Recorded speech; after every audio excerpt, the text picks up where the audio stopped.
I've already told them that if this doesn't work, it doesn't mean we failed. It just means that the unconscious isn't prepared to cooperate in that particular fashion. And then I will revert to using the internal visualization method. There are other methods that tend to be a bit more sensational, and there are methods that can be used if there happen to be two therapists.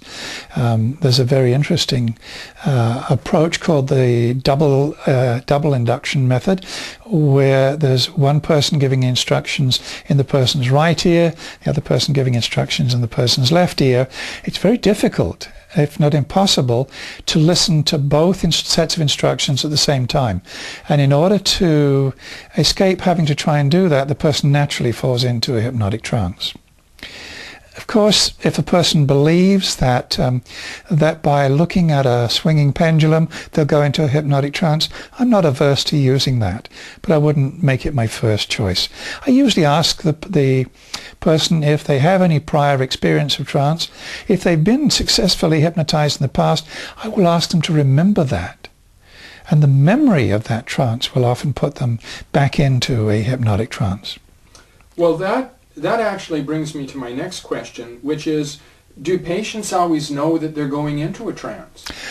I don't think so. It's a little bit like going to sleep. I know that I've been asleep because I wake up, but I don't know the exact moment that I go to sleep.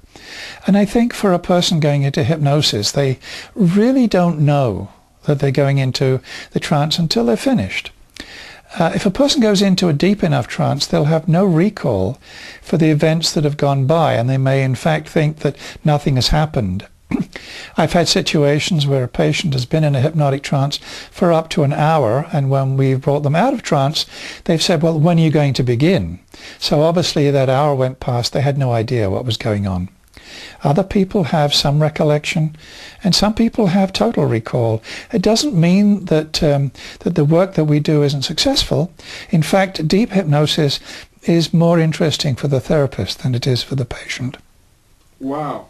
Well, there's probably another question which a lot of people are wondering, and that is, can someone be stuck in hypnosis? Can they just be in the chair there forever? No. Absolutely not. There's never been a situation where somebody has stayed in hypnosis forever.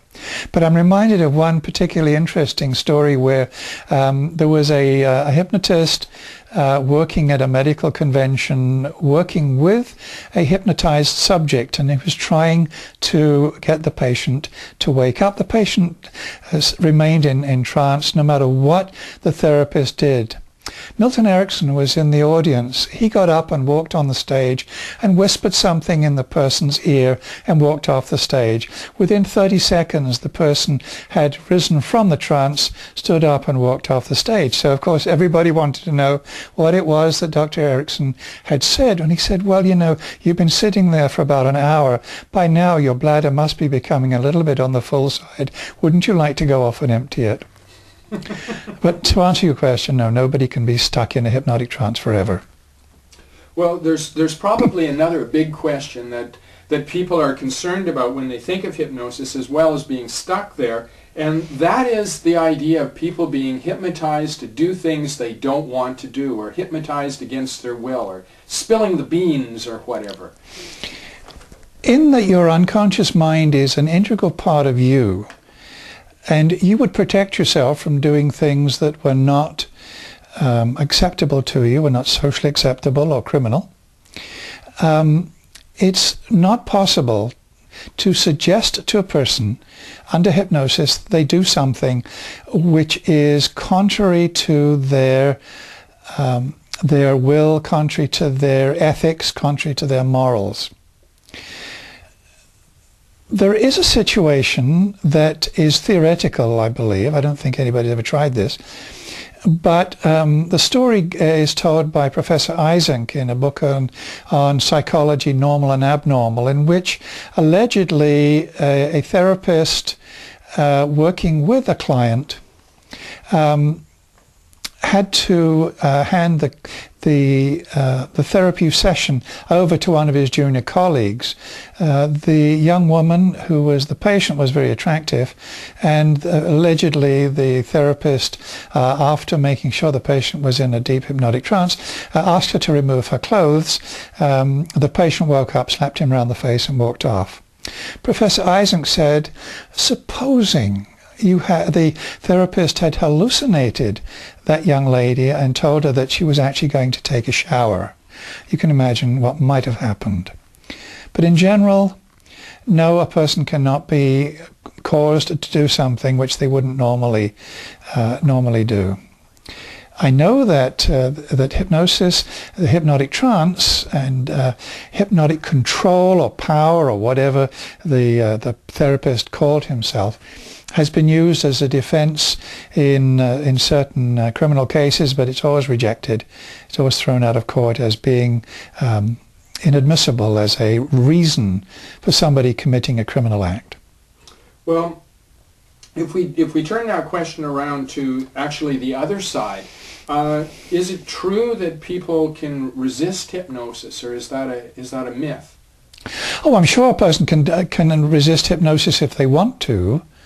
I know that there are some very sneaky therapists or hypnotists out there who have been able to induce the state of hypnosis without the person actually knowing it. This doesn't fit into the category of medical hypnosis.